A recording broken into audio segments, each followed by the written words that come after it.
Good morning, everyone. Good morning. Good to see everybody. So today I've got a lot more of a lighthearted type message than maybe normal. But this is stuff that's in the Bible, so it's at least on topic. So what I wanted to do is kind of play a game to start off with. And so my topic is on animals that's in the Bible. And I was going to start with the younger people in the audience, basically the kids. And then I was going to go and just kind of go down the row. And what I'd like you to do is think in advance, name an animal that's in the Bible that someone else hasn't named yet. So the last person's going to have the hardest job. But I did see how there are approximately between 100 and 120 different species of animals in the Bible mentioned. And the reason you don't know for sure is some of those names, we don't know exactly what species they're talking about sometimes. But anyway, I'm going to start with the youngest person I'm going to do, and that's Ashlyn. Okay, Ashlyn, give me an animal from the Bible. Sheep. She says sheep. Very good. Leona. Lion. Very good. All right. So, Tim, give me an animal from the Bible. Zebra. Zebra. Is there a zebra? Maybe it's on Noah's Ark. I don't know. Oh, Parker. Go for it.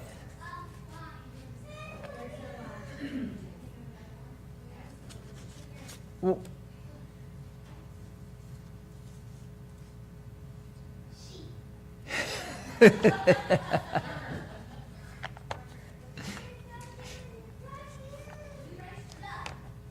ducks. Dove, okay. I was going to say, I don't remember ducks, but I wouldn't be surprised if they're in there. Khaki? Donkey. A donkey, good one. Ben? Sparrow. Sparrow, yeah. Pigs, yep. If I'm not mistaken, it doesn't mention once at least A unicorn? I think you're probably right. Oh, she wasn't thinking one in advance, I can tell. Horse, yes, lots of horses. Snake, good one. Fish, yep. So they're getting a little harder here. Goat, yep. Raven. Uh-oh. Oh, they took yours. Cow, yep. Camel, yep. Chickens, probably. I don't remember. Wolf, yep, for sure. Uh-oh. Cat. I don't think actually one thing I looked up, a domestic cat's actually not mentioned that I know of. But there are plenty of other big cats. And I think, is that everybody that wants to answer? Except I left Neil for last. And he didn't hear everybody's answer. So, okay, Neil, give me an. It's in the Bible that somebody didn't mention already. What did you say? Gnat, okay. And I'll leave myself, and it's not fair because I did this sermonette, but I'm going to say ant. Ant. Hormiga. What's that? Well, that counts as an animal. All right. So one thing about animals that my first point is they don't have the same, they're really not ranked with man in the same sense. They have a different spirit, kind of spirit. And so in Ecclesiastes 3, verse 18, and it says, concerning the conditions of the sons of men, God tests them that they may see they themselves are like animals. So that almost contradicts what I just said. So they're like animals in a certain way. For what happens to the sons of men also happens to animals. One thing befalls them. As one dies, the other one dies. They all have one breath.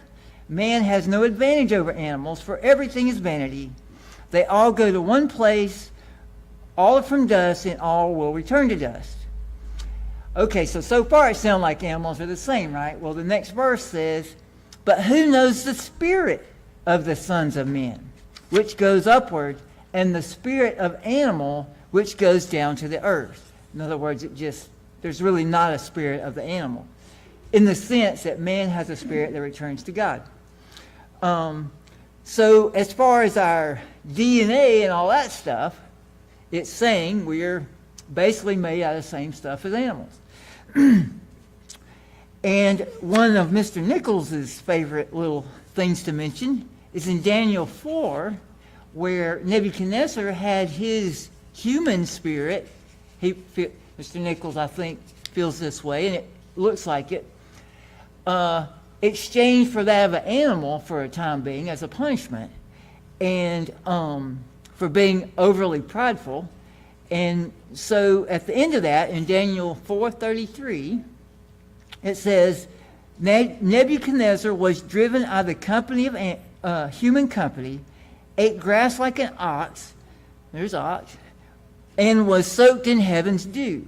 His hair grew like feathers of an eagle, and his nails like the claws of a hawk. At the end of 7 years, I, Nebuchadnezzar, looked to heaven, and I was given my mind back. So he had his mind taken away by God, and what left him was basically the mind of an animal. And I was blessed by the high God. So even though animals aren't on the same plane as men, they still are important to God. It's not like they're completely unimportant. He cares about them. And the verse that really shows that the most, I would say, is Proverbs 12:10. And I'm going to read that in a couple of different translations. But in the New King James, so Proverbs 12:10, it says, a righteous man regards the life of his animal. But, and it says, but the tender mercies of the wicked are cruel. In other words, even the best the wicked can do is still cruel. The NIV says, the righteous care for the needs of their animals. The Living Bible says, a good man is concerned for the welfare of his animals. And the Message says, good people are good to their animals. In other words, you should not be cruel to animals. I mean, it is a sin, basically, to be cruel to animals for no real reason. I mean, other places that show God is concerned about animals is in the, obviously, after Noah's Ark. You know, a lot of animals were saved that way. At the end of that, it says, Genesis 9, verse 8. Then God spoke to Moses and Noah and his sons, saying to him, as for me, behold, I establish my covenant with you and your descendants. And this is the part I also thought was interesting. And every living creature that is with you, the birds, the cattle, and every beast of the earth. So God made his covenant. You always say, well, he made his covenant with man not to flood the earth again. But he also brought animals into that, so they would not have to suffer that again. I just thought that was interesting. So it shows he has concern for animals, that he would include them in his covenant. And so in Luke 14:5, this is Jesus talking. And this is where he's using the example of someone showing compassion for the animal, and he's not deriding him for it. So it's like by implication, he's agreeing with this thought. And he says, Luke 14:5, and he goes, which of you, having a son or an ox that has fallen into a well on a Sabbath day, will not immediately pull him out? So Jesus is saying it's not breaking the Sabbath to save the life of an animal. Obviously, neither it is to save the life of your son or a person, but the point of this message is that animals get some consideration in that regard. And so now the next verse shows where God wants you to have respect for animals too. And now, I'm not sure, maybe there was a pagan ritual associated with this that the reasoning prohibited it. I don't know, but it does, the effect is there is some compassion for animals. And I probably should, oh yeah, I got some of these. So Leviticus 22:28, and it goes, "You shall not kill an ox or a sheep and her young in one day."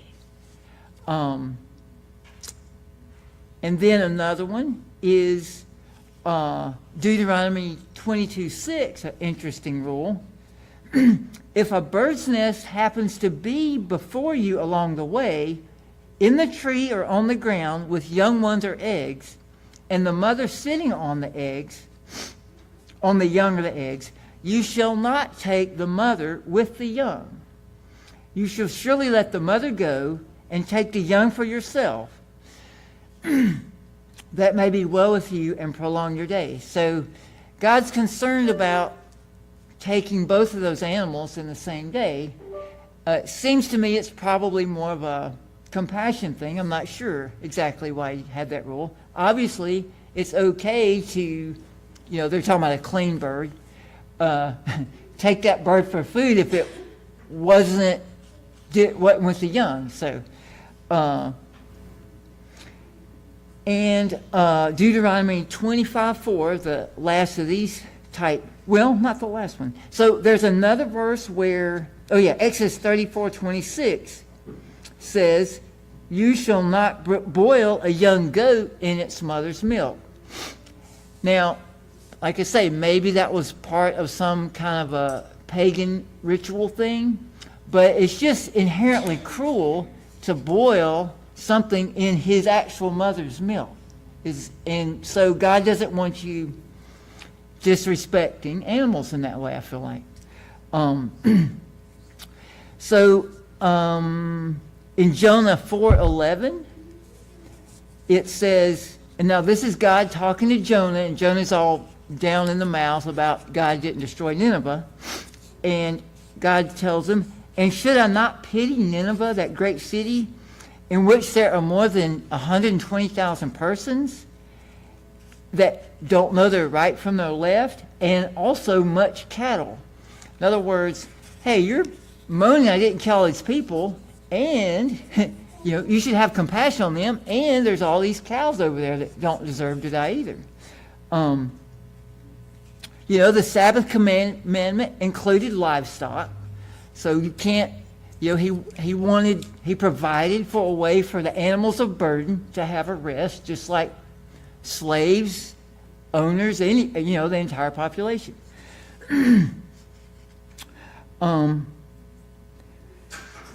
So let's see what else we got here. So pets.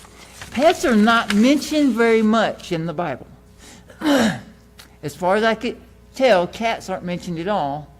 Dogs are mentioned a number of times, but it's usually in more of a negative, like dogs are outside, outside the gates, right? Or dogs lick your sores and that kind of things. So there was probably a bunch of stray dogs around. However, they are mentioned in more of a positive sense several places. Now, one of the passages that comes to mind where a pet's involved is more of a speculation passage, because it actually doesn't say anything about a pet. We just think maybe it might. And that's in the Passover regulations of the first set, is in Exodus 12, where they told them to take the Passover lamb on the 10th day and then keep it to the 14th day till it is killed. And I've heard it theorized that maybe that was done so that the family would grow close to it, because they bring separate out a yearling or less, and maybe make the sacrifice more precious to them. That could have been, but it actually doesn't say anything like that. It simply says, and this is Exodus 12:3, "On the 10th of the month, every man shall take a lamb for himself," and then a few verses later, "and just keep it until the 14th." So we don't really know what the purpose of keeping it. And that's to me, one of those interesting questions is like, well, why did we do that? Or why did they do that? But that theory gets a little bit of impetus from a story where that really did happen. I mean, it's just a story. It's fiction, but it shows that it really could have happened. And that's when in 2 Samuel, Nathan the prophet confronted David about his great sin with Bathsheba.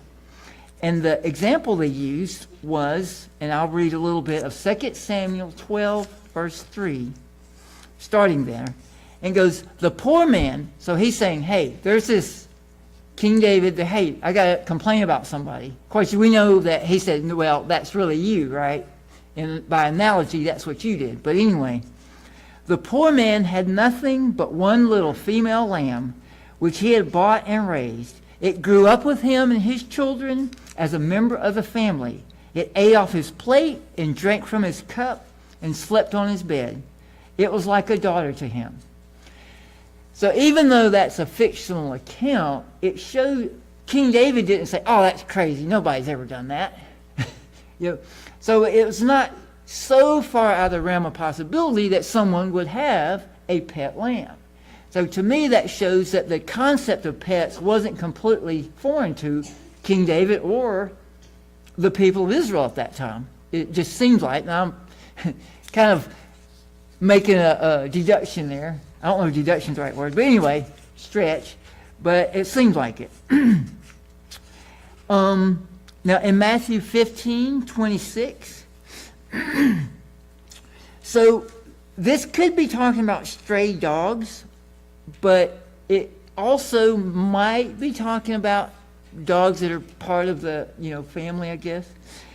And Jesus was talking to the woman, and he says, it is not good to take the children's bread and throw it to the little dogs. And she says, yes, Lord, yet even the little dogs eat the crumbs which fall from their master's table. Now,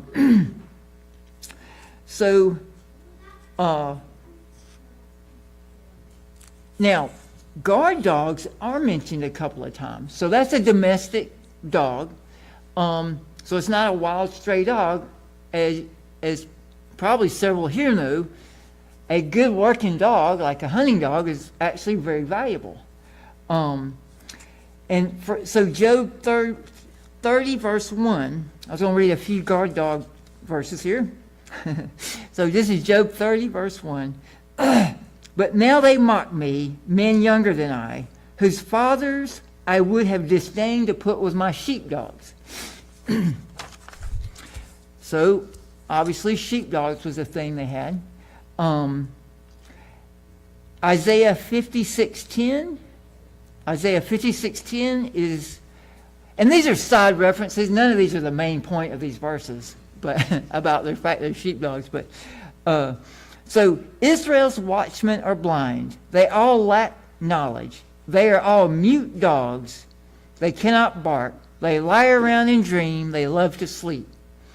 So this appears to be some guard dogs that aren't guarding very much, like the old lazy hound on the old country front porch kind of. But anyway, it shows they had domesticated dogs. And, saying a lazy dog is a bad thing. You need him to be up there working. And then, so another verse, and I'm reading this from the Message, Exodus 11, and this is in the final plague.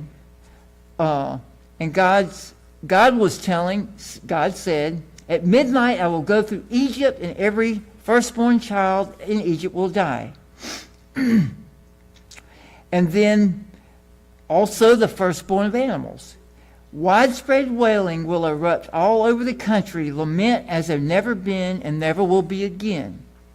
But against the Israelites, man, woman, or animal, there won't be so much as a dog's bark, so that you'll know that God makes a clear distinction. So there must have been dogs within Israel's camp, or it was a common enough thing to expect there to be guard dogs barking. So he was saying it's going to be so quiet over there you won't hear a mouse, basically. And so the verse I'm fixing to read is the only place the actual breed of dog is mentioned, although in a lot of other translations it says strutting rooster and not what it says here. But in Proverbs 30, verse 29, there are 4 things which are stately in walk: a lion, a greyhound, a male goat, and a king whose troops are with him. So I don't know if it's supposed to be a greyhound. If it is, that indicates a domesticated dog. But it might not be a good example because it could mean strutting rooster. Now, we've seen where God does have concern for animals and values their lives. However, he doesn't go overboard with it like, say, a PETA supporter would. I mean, for example, he does explicitly make it clear that it's okay to eat meat. And many times he allowed the animals to suffer the disaster that went along with the people they were around. In the plagues of Egypt, the animals were killed. I mentioned that one a little bit earlier. When the Egyptian soldiers drowned in the Red Sea, their horses drowned with them. Maybe some swam out, but for the most part, they're dead. Samson, now I don't know if God approved of this, but he certainly allowed him to do this. He set foxes' he put burning stuff between foxes' tails tied together so they'd run around like crazy and burn up the crops of the Philistines. Jesus sent demons into a herd of pigs, which drove them crazy, and they all went into the sea and drowned. And so here's one of the passages that, to me, it's just hard to understand why God would do things this way. But so someone had taken, and this is a story from Joshua 7, and the story of Achan. And so the story starts off saying someone took the accursed things from Jericho. And so presumably some type of an idol or other thing that they were strictly prohibited from getting, but they were made out of silver and gold and stuff, so it was a temptation. And Achan had done that, and he had hidden it in his tent.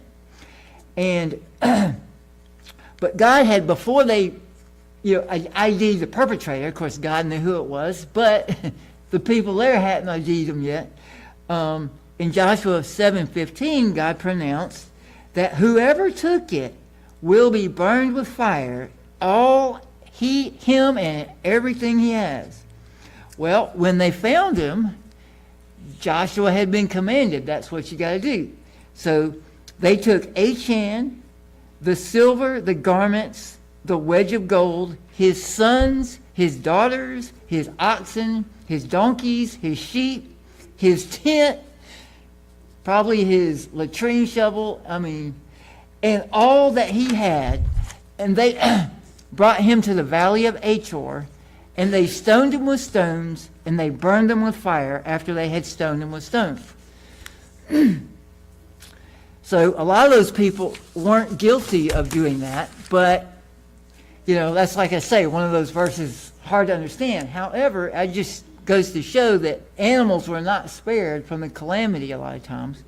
In Joshua 11:6, God told Joshua to hamstring the horses of their enemies. And then David did the same thing in 2 Samuel 8:4. And and then in 1 Samuel 15, God told King Saul to kill everybody and all the animals of the, the Amaleks. Another one that's hard to understand verses because he said, kill both man and woman, infant and nursing child, ox, sheep, and donkey. So actually there's several of those y'all all mentioned. Okay, so I'm going to close with this one last verse, and it doesn't really fit into any of the categories I did already, except it just kind of a cool verse about animals. I will say where it uses the word spider here, other translations say lizard. So I don't know which animal they're really talking about, but anyway, it says, Proverbs 30, verse 24. There are 4 things which are little on the earth, but they are exceedingly wise. The ants are not a strong people, yet they prepare their food in the summer. The rock badgers are a feeble folk, yet they make their homes in the crags. The locusts have no king, yet they advance in ranks. And the spider skillfully grasps with its hands and is in kings' palaces.